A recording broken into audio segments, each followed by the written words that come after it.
Hey guys, welcome to FSM RX'd, and I'm Stephen Kinsley, your host, and I'm here with Tom Gannon, owner of CrossFit Sandyford and Sales Master.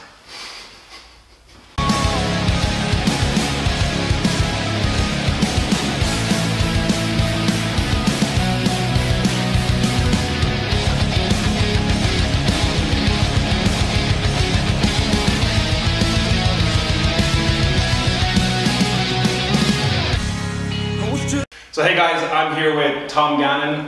Tom is the owner of CrossFit Sandyford, and little known, he's a very big advocate of sales. And we're going to get into that, but before we do, there's just a little thing. This time last year, it was actually probably a year to the day nearly, where I came up to get a loan of some small Olympic bars off Tom. And I didn't know at the time, but he was selling me, but I didn't get it till he taught me how to sell. And now I understood what he did. But FSM was in a shitstorm. I didn't know where I was going with my company. I wasn't sure if I was going to survive. And Tom gave me a piece of advice and said, like, you need to start selling. And I was the advocate of, if you build it, it will come, which clearly doesn't work. And what was it, 12 hours? Yeah, 12 hours, 12 weeks. Today, FSM has doubled what I was making. We have more coaches, we pay more money, we have more members, and we're not living the life of Riley, but we are a lot better, and it is literally down to, unless I started with this guy and everything else that happened afterwards, none of that would have been, we wouldn't be where we are today. And I'm back here doing an interview with Tom and to help anyone else that's interested in actually understanding that business is not about just turning up and coaching. So Tom, thank you for that. Yeah, no problem. Thanks a million. Okay, so Tom is, I've known you since roughly 2008. Yeah, I'd say so. Out in Tala, the box was actually slightly bigger than this room. And like there was what, 30 people at the beginning. I think when I was there, and then it grew and grew, and now so from there we're here in Sandyford. You've got an amazing facility, very well kitted out. Just got on your body fat machine. Think it's slightly broken. Yeah, everyone says that. It's slightly off. When the numbers don't really match up to the ideas people have in their head, often the machine is broken. Yeah. However, if the numbers make people feel really good about themselves, the machine is amazing, and the $7 grand we spent in it was well invested. So it's a real roller coaster of emotions with the in-body machine for some people. No, it's an absolute classic machine, really good, and it's very good for our clients. But so Tom, what got you into, like, obviously you weren't always in fitness, so you were car sales, was it? Yeah, so I did school, did the college, did a degree, kind of did a couple of different things after that. Was in the motor trade, so kind of buying and selling cars and all that kind of stuff. A couple of other things. I always tended to be in a job where what you earned was directly related or proportionate to how good you were at what you did. So that was kind of that's a kind of pattern all through my life. We got into the fitness thing. I kind of found CrossFit Ireland on a kind of some website or a forum or something. Started training there, and we're kind of here we are now. So we're going into our 9th year. We hold around about 250 clients, kind of consistently. 5 full-time staff, a couple of kind of external who wouldn't be full-time staff, but they're kind of consultants and heavily involved in kind of what we do. And it's going okay. Yeah, good. So it's going okay. So for a lot of people, like, and I was under the impression of that, and you said it just there, is that you're always in a job that your pay was always based on how good you are. Whereas I think in the fitness industry, people go, well, I'm a really good coach, so I should have all the members because I can get results. Now we know at FSM our program works. We get people stronger, we make people leaner, they follow nutrition. If you just follow the program, it will work. And that's pretty much any program in the world, not my unique style of programming, even though it is amazing. You should sign up to FSM. But this is the thing, guys think that if they're good coaches, the business will work. If you're a good coach, just be a coach. But if you're running it, like, from your experience, you've seen it more and you've spoken to more coaches than I probably have, why are people still so afraid of selling? It's this nasty word or this nasty thing, even though, now I was kind of there, and I'm like, no, that's probably the best word you should have in your arsenal is, yes, I sell, and I will always sell. Because if you can't sell, as you said, if you want the life and the job that you want, you have to be willing to sell. Yeah, so I think like there's an awful lot to that. I mean, there's a big distinction between you thinking you're good at what you do or you objectively being good at what you do. And that comes down to how you define it. Because there's a lot of what I see kind of aggrandizing in the fitness industry. I'm an amazing coach, or I'm an amazing this, and people giving themselves these big titles that they possibly don't deserve. And I'm not trying to kind of, you know, sort of upset anybody, but you know, if you took an objective measurement to kind of how good you are at something, well, how do you define kind of whether somebody is a good coach or not? And that's a very individual thing. But it's the same as somebody saying, well, I'm really fit. Like one person's definition of fitness and being really fit is another person's definition of they're not even at the races. Yeah. You know what I mean? Some guys would legitimately, you know, they can run 5K in 20 minutes, they can, you know, they can squat their body weight and they can do 4 or 5 pull-ups. They're pretty fit. And there's other people who would think that is not even at the races. So there's definitely, I think, a need to define that and have objective measurements, and then you can make decisions based off of those measurements. But my view would be, if you can't acquire customers and can't hold on to them through your coaching style and the results that you get them, then maybe you aren't that good of a coach. And I don't mean that in a mean way or derogatory way, but that's kind of the reality of it. And until you have that defined, it's very difficult to kind of put a handle on it.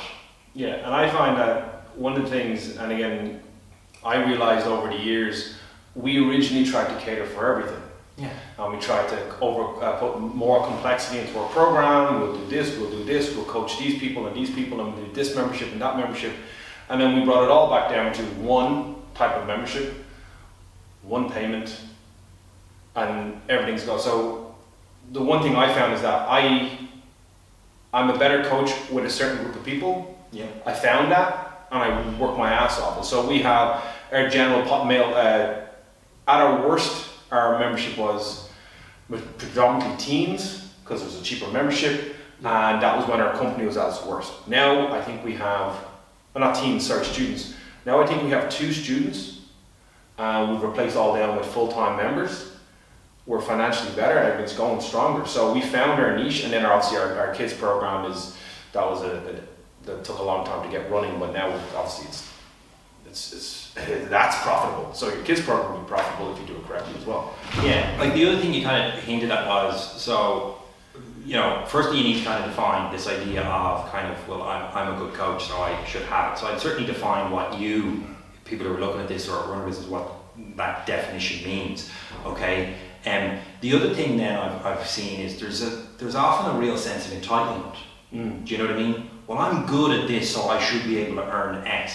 The entry point to become a coach is notoriously low. So when you take a very low entry point, a very short time it takes for you to go from being unqualified to qualified, typically what you get is the pool of people in that, you know, if we're honest, often aren't particularly professional.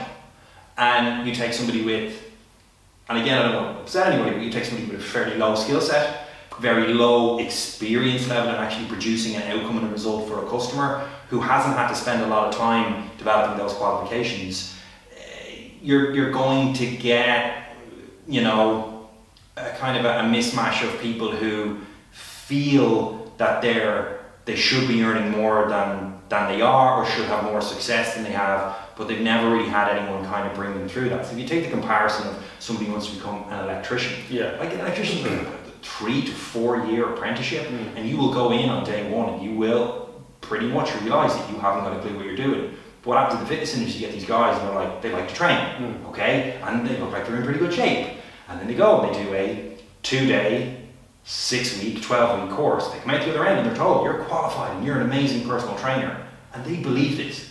And then they have this idea in their head that, well, if I'm an amazing personal trainer, why am I earning X? Yeah. And they make this comparison to their other friend who's gone through, in another industry, who's gone through a much more difficult and rigorous process where the standard and the professionalism is much higher.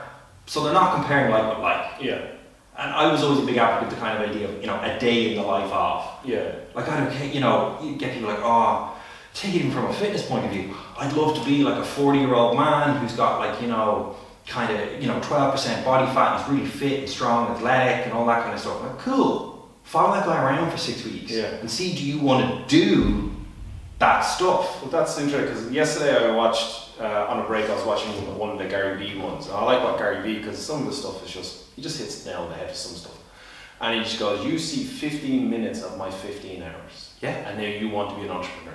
Big time. You see one sentence from 15 meetings and you think you want to be an entrepreneur. You have no concept. And most of us that went into this, well, I went into this going, I think if I hadn't known how hard it was going to be, I probably would have questioned the banking world a little again, because obviously they're on the win again. But for guys that are coaches and becoming a coach, you say you can do it 6 weeks and 12 weeks. Actually interesting, I had a guy tell me he wants to start a podcast and his first topic is going to be bullshit certs in 6 weeks. And I said, how did you get certified? 6 weeks. I was like, you don't go bite the hand that fed you originally. And you haven't got there certified any further since then, so like unless you've gone on to do more. Sure. But so becoming a coach is different, but then taking that step into opening a business, that's where I think everyone said, oh, I'm a good coach, I should open a gym.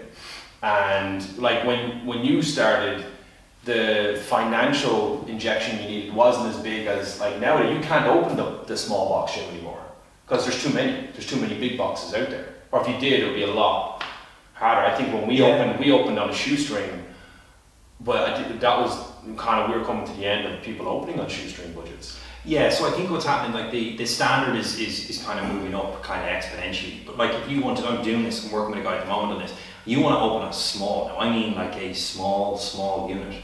And by the time you have done all of the things you need to do from a business point of view, right, and I'll kind of get to that again in a second, you won't have any change out of, I've looked at this with him, 75 grand. Yeah.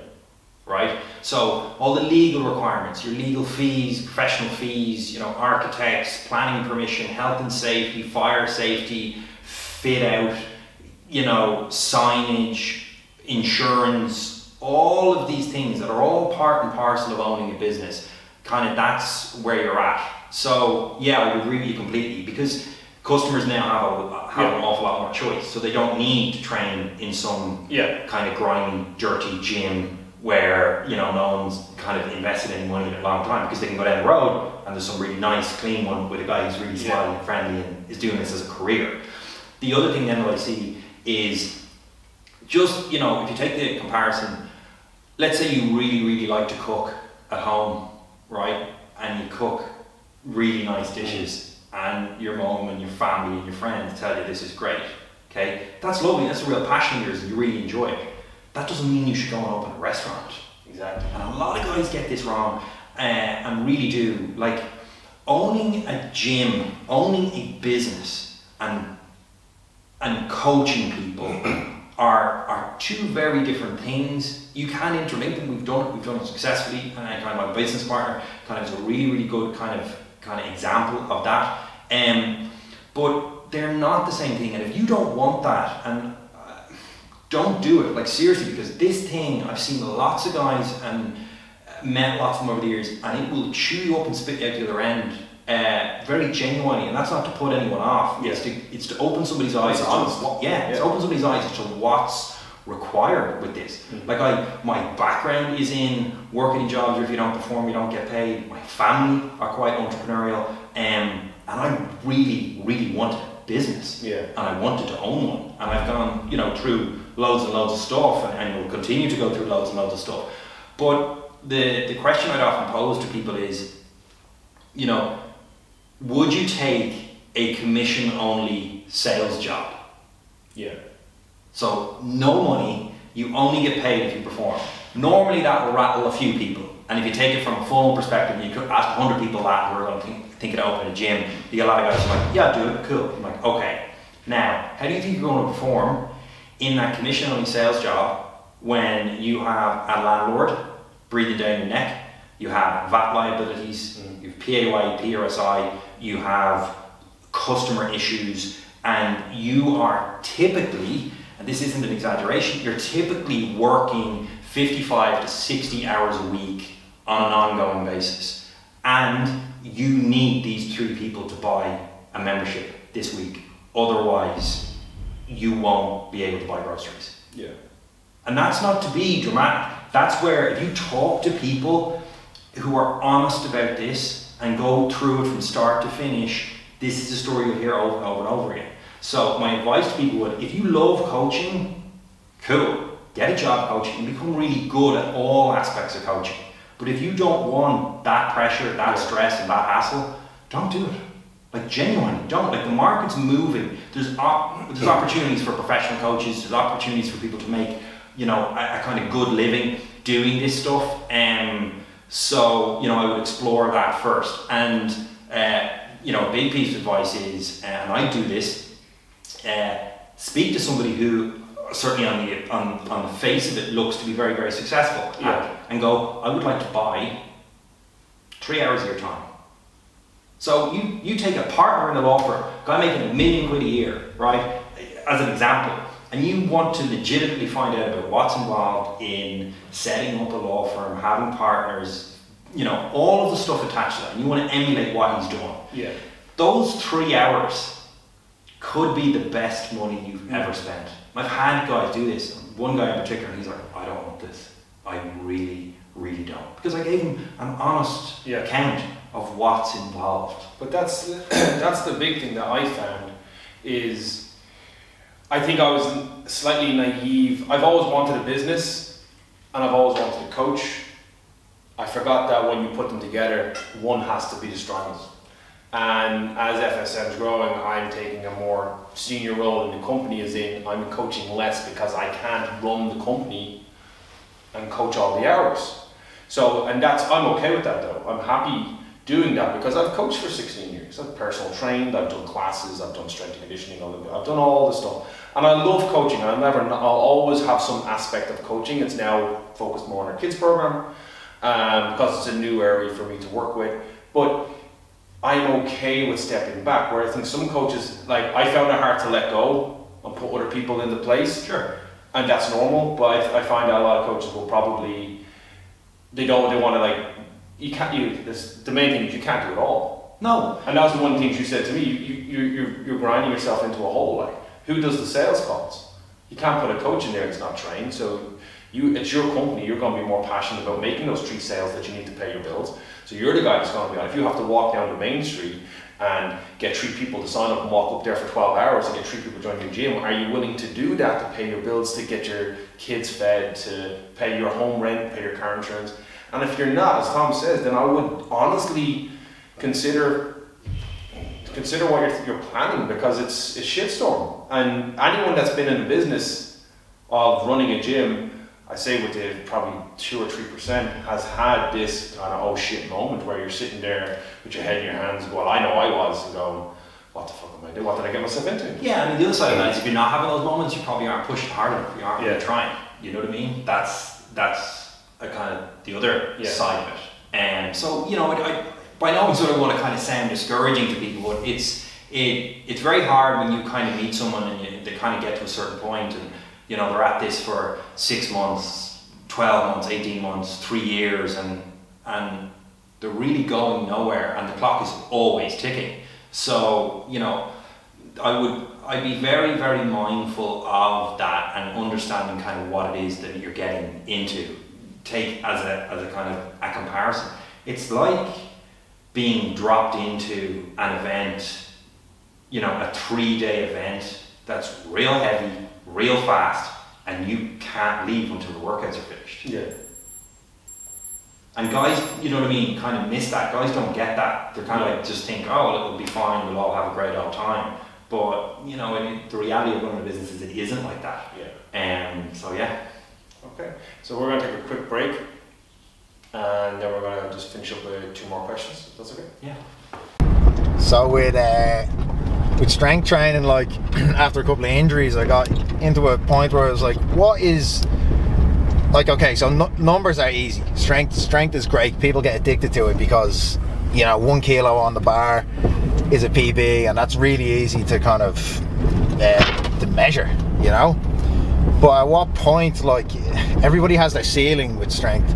So at some point, like me, for instance, I got to 198 on my deadlift, and I wanted a 200 kilo deadlift, but it took me like 6 to 8 months to do it. And in that time, I spent so much time chasing that when I could be doing other things for the sake of 2 kilos on the bar. And like, at what point does it become diminishing returns? You know, you're spending so much time chasing the weight on the bar, and you're probably actually damaging yourself. Does that make sense? Yeah. So, you know, at the point where you've got maybe a triple bodyweight deadlift, you've got like bodyweight and a half squat or double bodyweight squat, like, how strong do you need to be? How much stronger do you need to get when you could be spending your time doing other things? Because there's a point where that becomes a diminishing return, and you're actually just damaging your body for the sake of chasing these numbers, you know. And we're back. Okay, so I have no idea what ad I put in yet, so if you like the ad, hopefully you enjoyed it. Still working. Alright, so we're back with Tom. So we just wrapped up on kind of like being realistic about going into the fitness industry or trying to open a gym. As much as it is scary, like, Tom wasn't trying to put anyone off, I'm not trying to put anyone off from opening a business, but you need to, in this day and age, go in realistically. But that moves us on to the sales, which is the reason why my company is now doing so much better, is because I actually learned how to sell from this man. And one of the things that I'd come in for, I think it was the first 4 or 5 weeks, we read the script.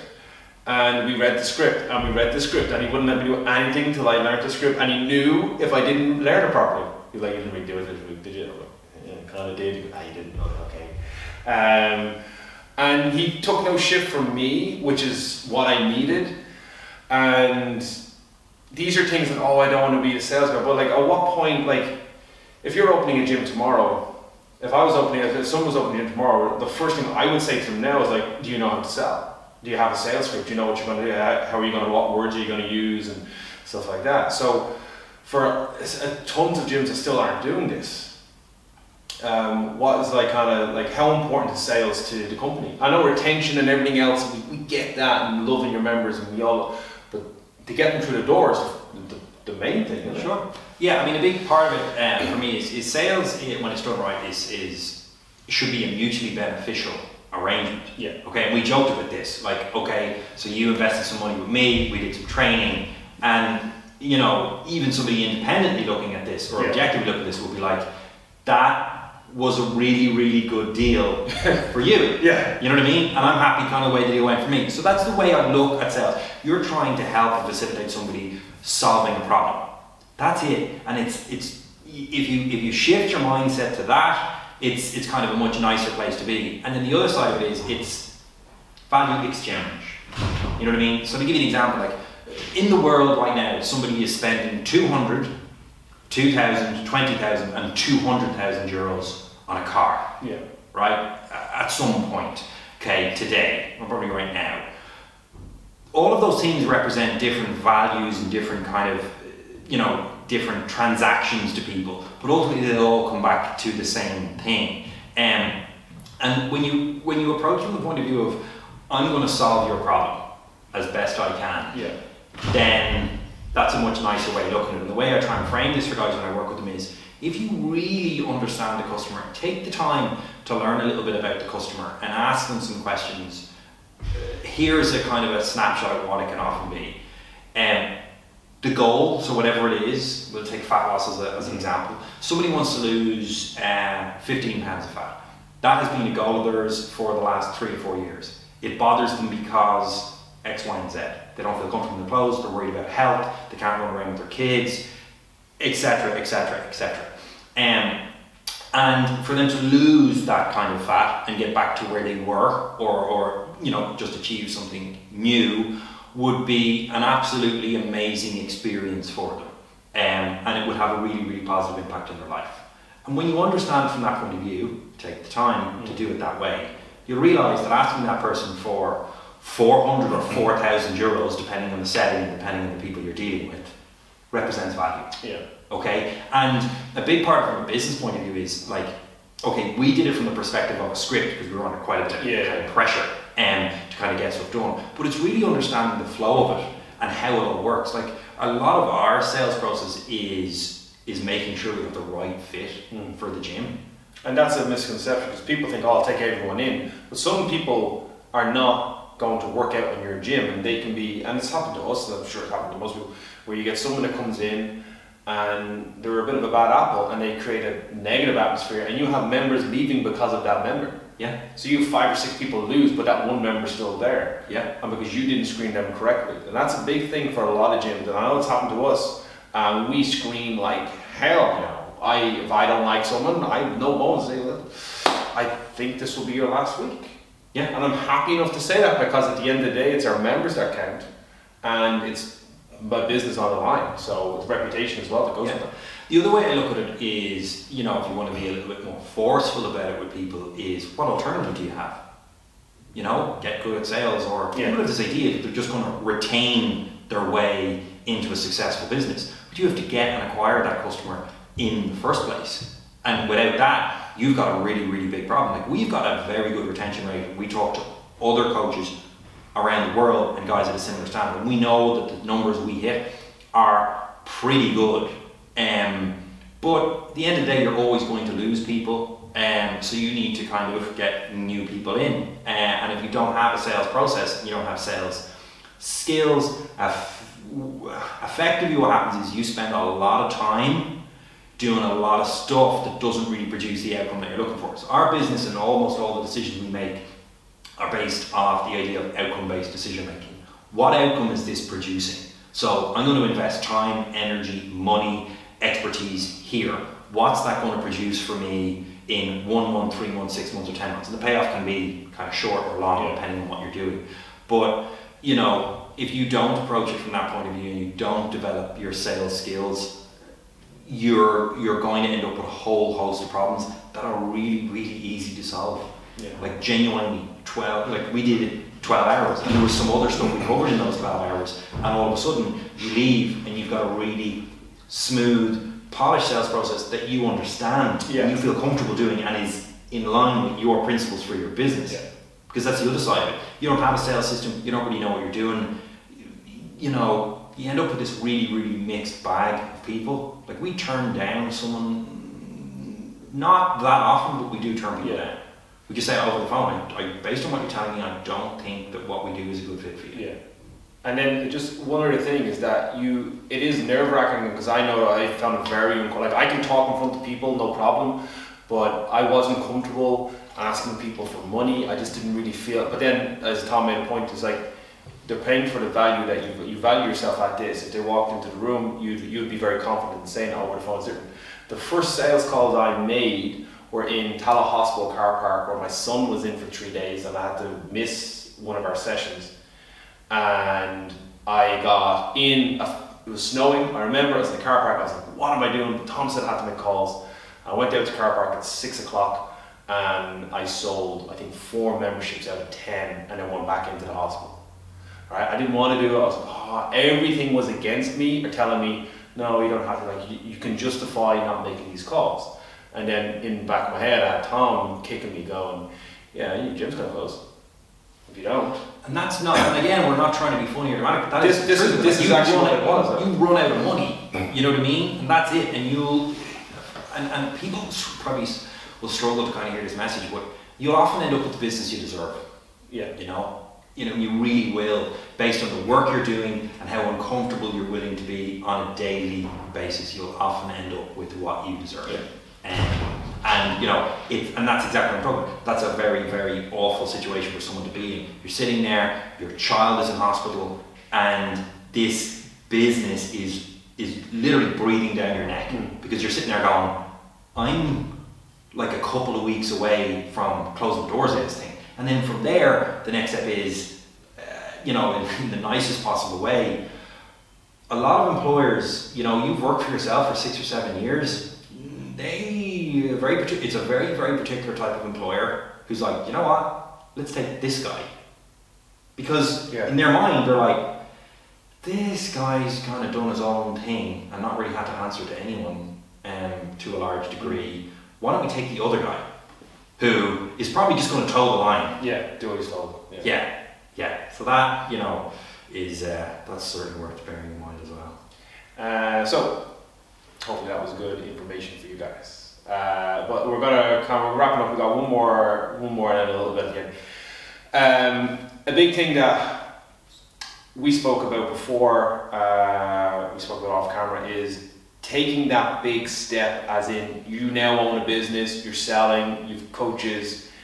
It's stepping away from your company, not stepping away from your company, but stepping away as a coach to a business owner, because there has to, unless you can employ someone to run your company 100%, you're going to have to at some point step away as the #1 coach, as the top dog coach, and you have to give that up to someone else, which it's very hard because it's your gym, it's your program, it's your thing, and even to the point you're letting someone else program, you're letting someone else do all these other things because you are more focused now on the business. Like, what would be your advice? Like, I know it's inevitable, otherwise you're going to burn out. Well, for what would be kind of your, if you had 3 points to give people about stepping away? I know one for me would be, no one's ever going to be as passionate about FSM as I am, so I'm looking for 80 to 85% of what I would give, and be happy enough with that, because I don't think anyone's going to ever want to work as hard as me for my company, because that's just kind of, it's mine, you know? Sure. So I would be looking at that from the perspective of, well, what do you want to be doing in 5 years, and will the business sustain in 5 years? Because what I see specific to the fitness industry is lots of guys having a rip roaring time, okay, spending 10, 12 hours a week training, and they're in great shape, but they're all over Instagram, and yada, yada, yada. But they're living at home with their mum, or they're living in a house with 4 people and the rent is really, really cheap. And then kind of life arrives. So they kind of get fed up of kind of living with a boatload of other people, and they're fed up of kind of getting, you know, not really having a career per se, or they have a partner, they have a kid, and all of a sudden they're in a whole different kind of world of their needs. Okay, if you have a business and you can coach, you know, all the hours, and it can generate enough revenue and give you enough space and headspace and time, then sure, kind of stay doing that. But there's very, very few of them around. Like, a lot of guys are working split shifts, 60 hours a week, you know, for a job that if you showed them that job description before they started in the industry, they wouldn't touch it with a stick. They're like, are you mad? I don't want to work split shifts, I don't want to do this, I don't want to deal with this, I don't want to deal with this, and I want to make more money than that. So, you know, again, the question I approach from the point of view is, you know, okay, maybe you don't want to step away, but what's the alternative?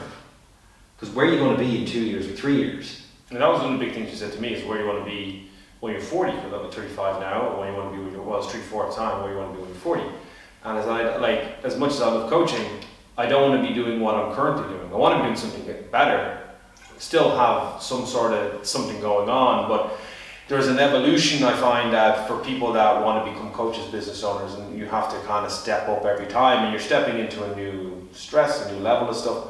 But yeah, it's like, at some point you have to go, right, like all my friends are now they're working their 9 to 5s, and I just used to slag them off because they're working 9 to 5s. Now they're making 60, 70, 80 grand a year. They're buying houses, they're buying nice cars, they're going on multiple holidays. You're kind of the guy that could do what he wants and could still go out. Now they're all settled. You're kind of stuck in this little limbo of like, whoa, shit, what am I going to do? And it's either the company does it for you, you make a company that works for your lifestyle that you want to live, or you're going to burn out, and then be that 40-year-old or 45-year-old guy who's working 40 hours a week coaching or 30 hours a week coaching plus all the admin, stressed out to the gills, not training, becoming very unhealthy. And yeah, I don't think I've never met anyone that says they're happy looking forward to that when they're 40. No, and it's kind of, you know, anecdotally, it's kind of like, you know, those like the real cool kids in school who never did their homework and everything, and they're real popular and everyone thought they were great and they were born, and then you meet them, you know, 10 years later, and you're like, wow, like you're still that person. Yeah. You know, and you know, they will typically end up, a lot of them will end up where they deserve. You know what I mean? If you're not willing to kind of make those steps to progress your career, take those risks and learn those new skills over and over and over again, you're kind of going to sit still. And don't be surprised if some guy who, you know, turns up a little bit early, goes home a little bit late, and works an awful lot smarter than you, is past you, and way past you in 2 or 3 years' time. And you know, you touched it there, like this talk of, you know, you hear people always banging numbers around, like, oh, you know, so-and-so makes 60 or 70 grand a year. It's like, talk to them about what was required to get in a position where somebody in a company or their own company paid them 60 or 70 grand a year. Like, nobody gets to that point by accident. And nobody gets there without having a ferocious work ethic. Like one of my friends, it's completely off the fitness related. He worked for a very good electrician company, got made redundant in the crash, kept, like, I think he was unemployed for a year, went back to college. He's been in college for the last 8 years, got a job in Swords. He lives in Wicklow town, that commute every day, still going to college, and 3, 4, 5 years, 6 years, 7, 8 years now, he has a job in Cherrywood. He lives in just in Loughlinstown, the nicer side of it. Sorry for Loughlinstown. I'm from Loughlinstown, so it's okay to say. He's now got a promotion. He's up into his, like, I think 70 grand a year. And then our other friend, another guy that we know, he's not really a friend actually, just never, once the boom, once it crashed, it was poor me. There's no work. And then the other guy is like literally busting his hump for the last 8 years. Now he has a house, he has nice cars again, he has good money, he's more comfortable, but he worked his ass off every fucking day for 8 years. Did all the extra shifts they asked, did Saturdays and Sundays, gave up an awful lot of his time, but like I say, he worked smarter. And then another thing is for gym owners, and I was a prime example of this. I worked every hour doing fucking nothing. Yeah. Real busy. I was super busy, so busy. Yeah. Throw a kid in the mix, you'll realise how busy you aren't.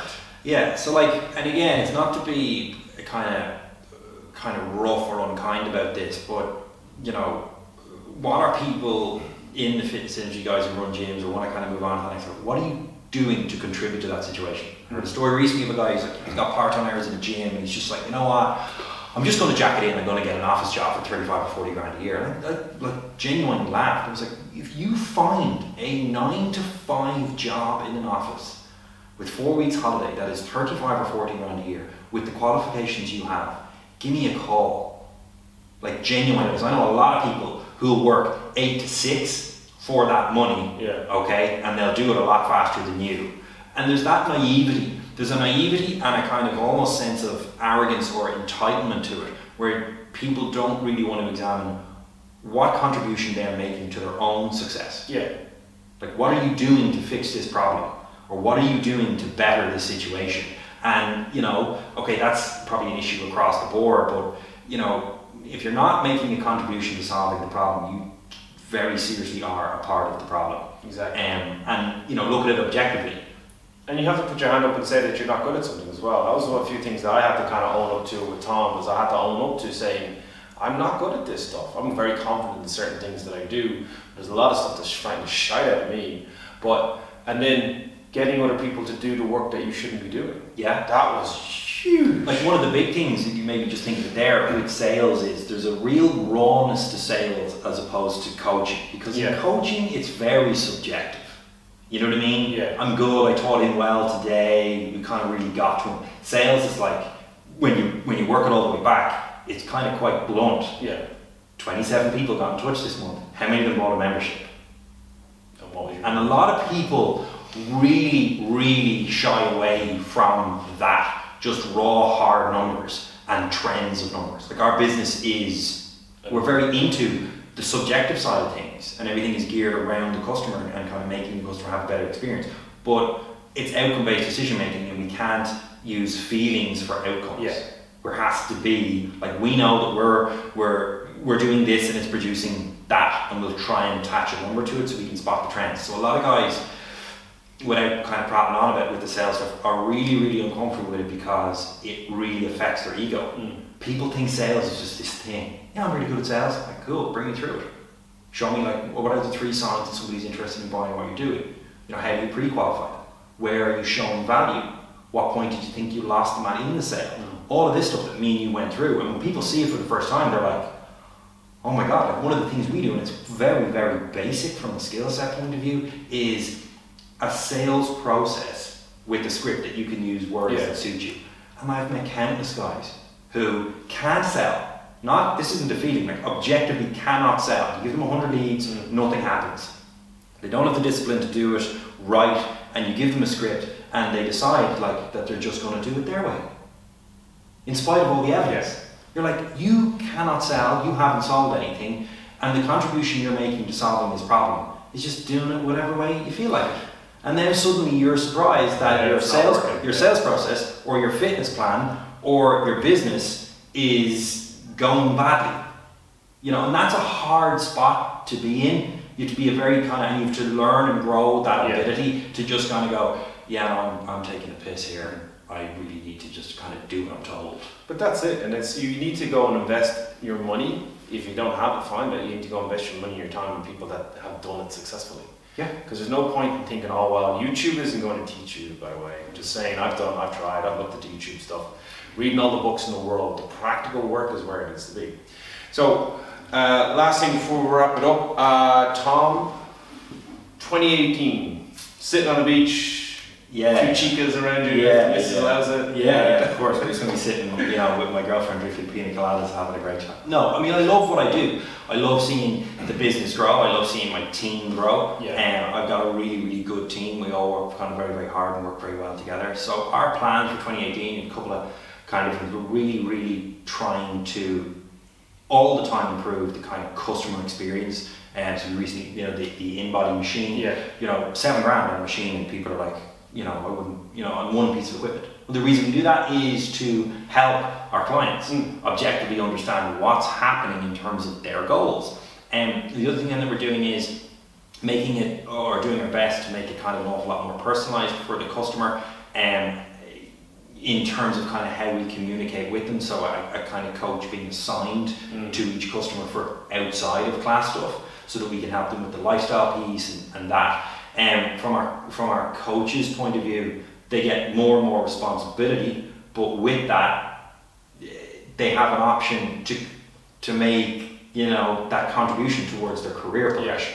Okay, because there's nothing worse than, and this is kind of civil service thing where it's like, well, I'm here 8 years, so now I'm on X per year. It's like, you could be useless at your job. Just because you're there 8 years doesn't mean you're good at it. So ours is very much, again, with the guys, is based on outcomes, and then one of the things we're looking at, we have to pull all the data together, cash flow forecasts, retention figures, marketing costs, all of that, which is complicated, is profit share stuff with guys. But the guys that are with me have worked damn hard to be in a position to have a full-time job, full-time, you know what I mean? These are very good guys. And the reason we're doing that is we want to help people turn this into very genuinely a career, because what will happen is you'll get really good guys who are smart and very talented, and they'll get in and they realise they can't make money, and they'll head off and go and do something else.